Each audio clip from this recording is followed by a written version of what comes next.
আমরা গণতান্ত্রিক রাজনৈতিক দল বারবার আমরা যেটা বলেছি, আমরা জনগণের শক্তিতে বিশ্বাস করি দৃঢ়ভাবে। আমরা তলে তলে কোনো কাজে বিশ্বাস করি না। ওবায়দুল কাদের সাহেবের ভাষাটাই ব্যবহার করতে হবে। ওনারা বিশ্বাস করেন, ওনারা বলেন অমুক দেশ, কোনো দেশের রাজধানীর নাম করে বলেন, ওগুলো সব ঠিক হয়ে গেছে। আর আমাদের ঠিক আছে যেটা সুস্পষ্ট, যেটা প্রকাশ্য, যেটা সর্বজন বিদিত, সেটি হচ্ছে জনগণের শক্তির উপর আমরা ভরসা করি। জনগণের উপস্থিতি মধ্যে দিয়ে, জনগণের শক্তি নিয়েই আমরা এই সরকারকে বাধ্য করব পদত্যাগ করতে এবং নির্বাচনকালীন নির্দলীয় নিরপেক্ষ সরকার দেওয়ার জন্য। এই শান্তিপূর্ণ কর্মসূচি আমাদের থাকবে, কোনো উদ্দেশ্য বা কিছু নিয়ে নেই। আমাদের একটাই উদ্দেশ্য, এক দফা।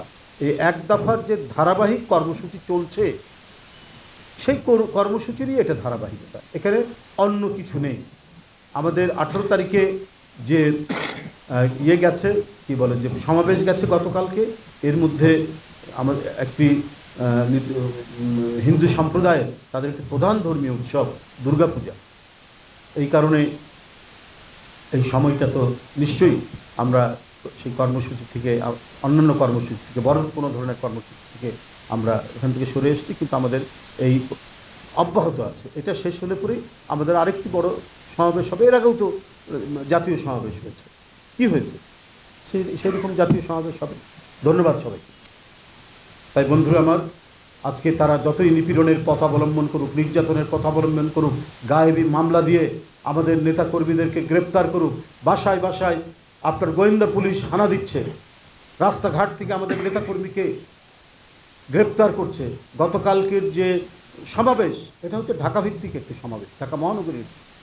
এই সমাবেশকে কেন্দ্র করে ওরা কত আতঙ্কিত, ওরা কত আপনার মানে কাপুরুষ, যে একটা সমাবেশের ভয়ে শত শত নেতাকর্মীকে গ্রেপ্তার করেছে।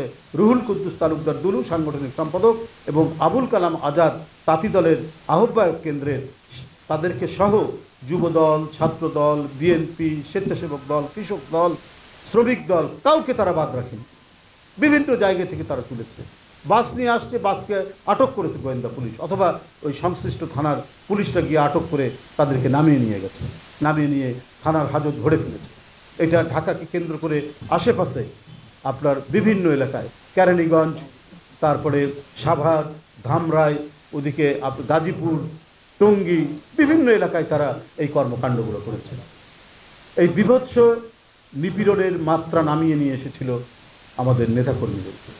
একটি সমাবেশকে কেন্দ্র করে যে আবেগ উচ্ছ্বাস নিয়ে নেতাকর্মীরা আসছিল, সেটাকে বাধাগ্রস্ত করার জন্যই একটা নোংরা কৌশল নিয়েছিল আওয়ামী সরকার। কিন্তু তাতে কি লাভ হয়েছে?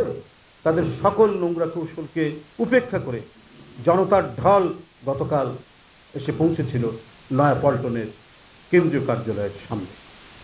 বন্ধুরা আমার, এই পরিস্থিতি তৈরি করে, চক্রান্ত করে, মানুষকে ভয় দেখিয়ে কোনো দুর্বিনীত সরকার সাফল্য অর্জন করতে পারে না।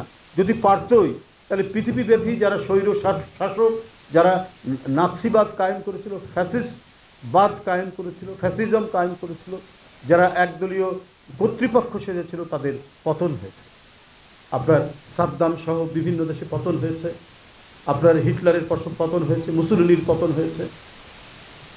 বিভিন্ন দেশে এই কর্তৃত্ববাদী শাসনের পতন হয়ে জনগণের বিজয় অর্জিত হয়েছে, জনগণের জয় হয়েছে।